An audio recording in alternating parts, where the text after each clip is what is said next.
nesse período desse consumo, desse modismo que vinha de fora, eu vim do rock, né?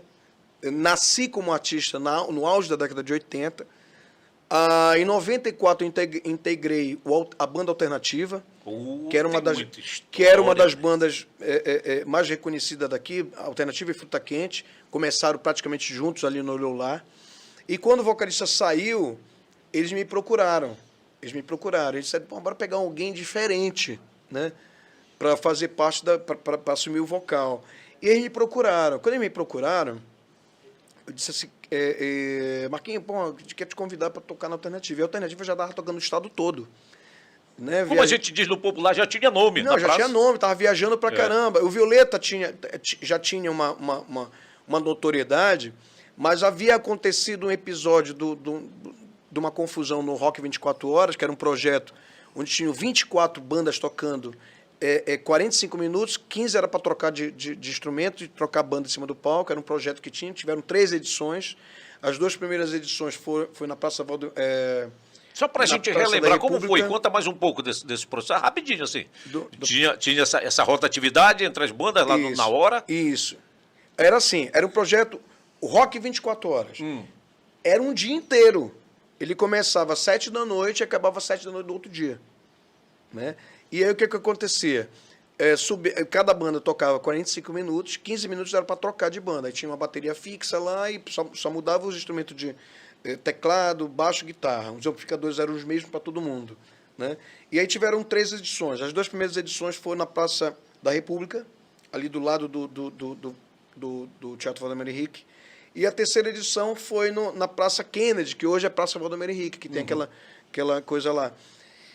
Tem uma concha acústica. Aquela concha acústica. Só que nesse foi solicitado na época, né, isso lá de 93 para 94, foi 94 isso. Foi solicitado um policiamento que não foi, não sei por qual motivo, na época não foi. Né? E aí ficou a cargo aquela multidão, mais de 20 mil pessoas, a cargo só do pessoal que estava fazendo a segurança do evento.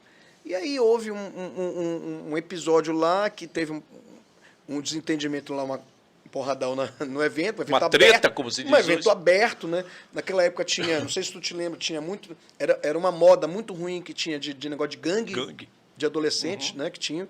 E aí se encontrou 2 gangues no meio do evento. Aí, acabou com a festa. Aí acabou com a festa e enfraqueceu um pouco o movimento, porque o pessoal muito se fala que a capital do rock era Brasília, mas a capital do rock era Belém, meu irmão. Entendeu? Era Belém, eu estou te falando, porque tinham mais de 150 bandas cadastradas, dentre bandas autorais e bandas covers, na época. Entendeu? Tanto que tinha que fazer uma peneira para selecionar as 24 bandas que iam participar do Rock 24 Horas. Você imagina a disputa. Ficava muita gente de fora. Isso só na capital. De 150 para tirar 24? 24, pô. Entendeu? Era muita banda. E aí aconteceu isso. E aí o que aconteceu? A gente foi tocar num bar chamado Avalon, lá dentro desse bar foi criado o Carna Belém. Né, o Cláudio Massude e o Ronaldo Maiorana se encontravam lá para planejar trazer as micaretas para cá, para Belém, para a capital. Né? Para a folia, no caso. Não, para Carna Belém primeiro. Quando eles romperam... Aí virou... Aí o Ronaldo ficou com o Parafolia e o Cláudio Massude ficou com o Carna Belém. Aí trouxe para o outro grupo de comunicação. Exatamente. Ah, legal. Entendeu? E memória, pai dele. Lá dentro desse lugar, que se chamava Avalon. Nesse lugar, a gente tocava lá, porque como tinha acontecido isso, alguns lugares tinham assim, fechado a porta para o rock na época. Né? E aí o Carlinho Belo chegou comigo e disse, Marquinhos, ligou do nada assim, pá, Marquinhos, vou inaugurar um bar chamado Avalon e eu queria que tu fizesse a inauguração. Eu disse, beleza, mas é só violão em voz. Daí eu digo, tá bom. Aí liguei pro guitarrista que tocava comigo no Violeto, que era o Galo na época, e disse pro Eduardo, bora lá, cara, tocar, mas sem baixo, não é só pra tu ganhar uma grana, porque tu tá aí parado, pô, né? Bora lá. E nessa época era o RV, Unidade Real de Valor, que equivalia a $1. A gente ganhava $50 cada um. Cada um ganhava 50, porque era a Unidade Real de Valor, que era o plano que antecedeu o real. né? Era uma espécie de adaptação que estava se fazendo. Porque é o seguinte, estava se desvalorizando muito a moeda, então eles fizeram uma equiparação, né, nesse unidade real de valor, que cada cédula nossa Tantas valia URVs, não sei o que e tal. Exatamente, então a gente ganhava 50 URVs. E aí fomos tocar.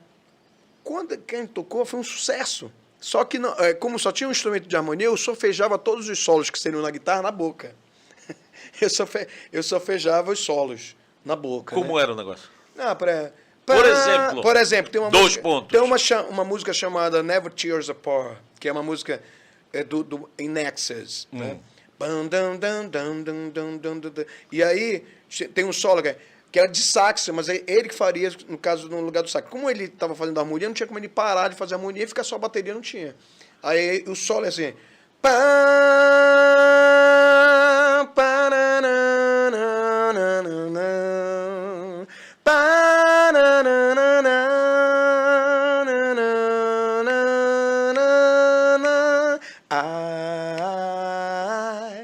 I was stranded. Esse parará era o sax, seria o sax. Né? E aí eu fazia os solos na boca. E aí acabou as 2 horas de tempo, e a galera tava enlouquecida, o bar tava lotado. E aí o Carlinhos chegou comigo, Marquinho, porra, não dá pra tu parar agora não, velho, porque a galera tá toda enlouquecida aí contigo. Quantas URVs a mais? Aí ele disse, olha, eu vou te pagar mais 25 URVs, ou seja, nesse dia a gente ganhou 75 URVs, $75. Nós ganhamos. E aí, cara, fizemos lá. Aí era toda quinta, interditava o trânsito na Alcine Castelo. E aí só dava a galera mesmo que gostava de festa mesmo e tal, né? Por isso foi criado o Carnabelém lá dentro, porque tava a nata da galera, tava lá dentro. Nessa época tu eras denominado Marquinho?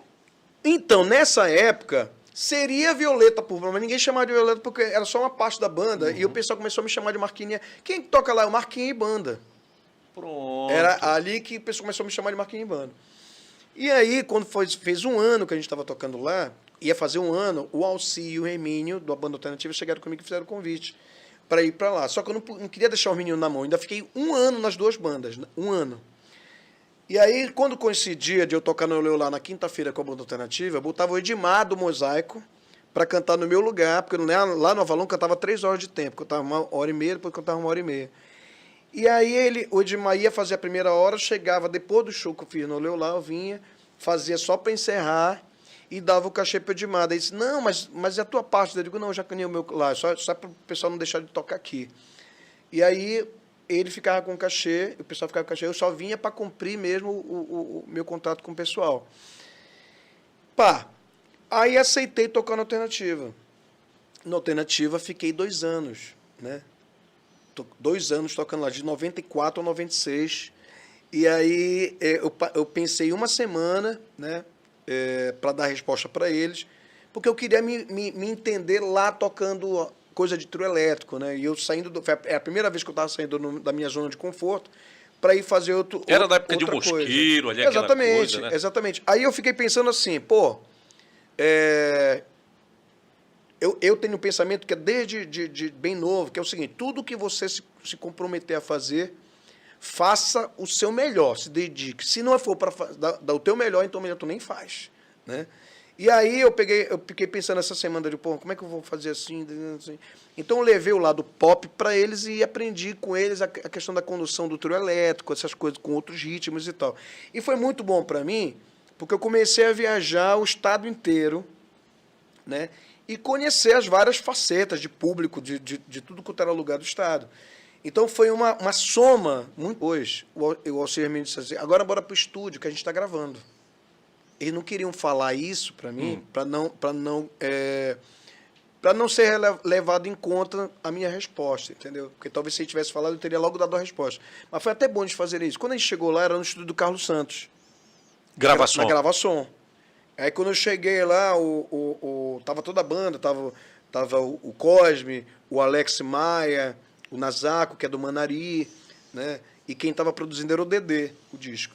Aí quando eu chego lá, daí o pessoal, tudo me dá, a Ana Selma, lógico, foram me dar boas-vindas, né, e tal. Ele topou, me deram um abraço e tal. Aí perguntou, Marquinho, tu tens música, tu compõe, né? Daí se compõe. Tu não tem nenhuma música aqui, porque a gente tá faltando música pro disco.